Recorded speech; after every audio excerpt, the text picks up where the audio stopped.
Gatka federation UK ਵੱਲੋਂ ਵਿਸ਼ਵ gatka federation ਦੇ ਸਹਿਯੋਗ ਨਾਲ ਐਤਵਾਰ 14 ਸਤੰਬਰ 2025 ਨੂੰ ਵੇਲਜ਼ ਦੇ ਸ਼ਹਿਰ ਸਵਾਨਜੀ ਵਿਖੇ ਬੇਸ ਸਪੋਰਟਸ ਪਾਰਕ ਵਿਖੇ 11ਵੀਂ ਯੂਕੇ ਗੱਤਕਾ ਚੈਂਪੀਅਨਸ਼ਿਪ ਕਰਵਾਈ ਜਾ ਰਹੀ ਹੈ, ਜਿਸ ਵਿੱਚ ਯੂਕੇ ਭਰ ਤੋਂ ਗੱਤਕਾ ਟੀਮਾਂ ਇਨ੍ਹਾਂ ਮੁਕਾਬਲਿਆਂ ਵਿੱਚ ਹਿੱਸਾ ਲੈਣਗੀਆਂ।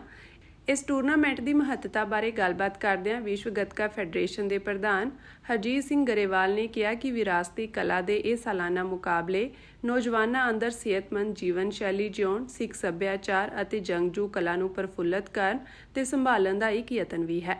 ਗੱਤਕਾ ਪ੍ਰਮੋਟਰ ਗਰੇਵਾਲ, ਜੋ ਕਿ national gatka association of India ਦੇ ਕੌਮੀ ਪ੍ਰਧਾਨ ਵੀ ਹਨ, ਉਹਨਾਂ ਨੇ ਕਿਹਾ ਕਿ ਬਰਤਾਨੀਆ ਸਮੇਤ ਵਿਸ਼ਵ ਦੇ ਹੋਰਨਾਂ ਮੁਲਕਾਂ ਵਿੱਚ ਗੱਤਕੇ ਪ੍ਰਤੀ ਵਧ ਰਹੇ ਉਤਸ਼ਾਹ ਅਤੇ ਨੌਜਵਾਨਾਂ ਅੰਦਰ ਗੱਤਕਾ ਖੇਡਣ ਪ੍ਰਤੀ ਵਧਦੀ ਰੁਚੀ ਤੋਂ ਬਹੁਤ ਖੁਸ਼ੀ ਹੁੰਦੀ ਹੈ।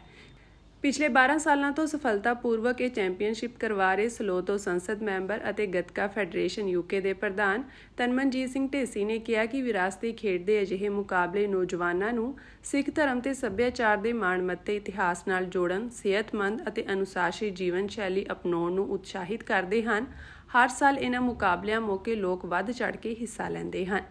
ਉਨ੍ਹਾਂ ਦੱਸਿਆ ਕਿ ਇਸ ਚੈਂਪੀਅਨਸ਼ਿਪ ਵਿੱਚ ਗੱਤਕਾ ਸੋਟੀ ਅਤੇ ਫ੍ਰੀ ਸੋਟੀ ਵਿੱਚ ਵੱਖ-ਵੱਖ ਉਮਰ ਵਰਗਾਂ ਦੇ ਮੁਕਾਬਲਿਆਂ ਦੇ ਨਾਲ-ਨਾਲ ਗੱਤਕੇਬਾਜ਼ ਜੰਗਜੂ ਤਕਨੀਕਾਂ ਦਾ ਵੀ ਪ੍ਰਦਰਸ਼ਨ ਕਰਨਗੇ। ਇਸ ਸਮਾਗਮ ਲਈ ਸਥਾਨਕ ਸਵਾਨਜੀ ਗੁਰਦੁਆਰਾ ਸਾਹਿਬ ਦੀ ਪ੍ਰਬੰਧਕੀ ਕਮੇਟੀ ਅਤੇ ਸੰਗਤ ਦਾ ਪੂਰਾ ਸਹਿਯੋਗ ਹੈ। ਜਨਤਾ ਨੂੰ ਇਸ ਸਮਾਗਮ ਵਿੱਚ ਸ਼ਾਮਿਲ ਹੋਣ ਦੀ ਅਪੀਲ ਕਰਦੇ ਹੋਏ ਤਨਮਨਜੀਤ ਸਿੰਘ ਢੇਸੀ ਨੇ ਕਿਹਾ ਕਿ ਇਹ ਖੇਡ ਸਮਾਗਮ ਸਾਰਿਆਂ ਲਈ ਖੁੱਲ੍ਹਾ ਹੈ ਅਤੇ ਪਰਿਵਾਰ ਇਸ ਸਮਾਗਮ ਵਿੱਚ ਹੁਮ-ਹੁਮਾ ਕੇ ਹਿੱਸਾ ਲੈਣ।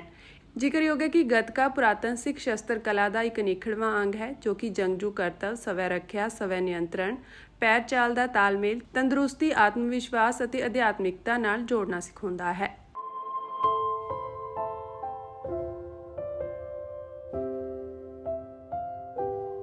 ਗੱਤਕਾ ਫੈਡਰੇਸ਼ਨ ਯੂਕੇ ਵੱਲੋਂ ਵਿਸ਼ਵ ਗੱਤਕਾ ਫੈਡਰੇਸ਼ਨ ਦੇ ਸਹਿਯੋਗ ਨਾਲ ਐਤਵਾਰ 14 ਸਤੰਬਰ 2025 ਨੂੰ ਵੇਲਜ਼ ਦੇ ਸ਼ਹਿਰ ਸਵਾਨਜੀ ਵਿਖੇ ਬੇਸ ਸਪੋਰਟਸ ਪਾਰਕ ਵਿਖੇ 11ਵੀਂ ਯੂਕੇ ਗੱਤਕਾ ਚੈਂਪੀਅਨਸ਼ਿਪ ਕਰਵਾਈ ਜਾ ਰਹੀ ਹੈ, ਜਿਸ ਵਿੱਚ ਯੂਕੇ ਭਰ ਤੋਂ ਗੱਤਕਾ ਟੀਮਾਂ ਇਨ੍ਹਾਂ ਮੁਕਾਬਲਿਆਂ ਵਿੱਚ ਹਿੱਸਾ ਲੈਣਗੀਆਂ।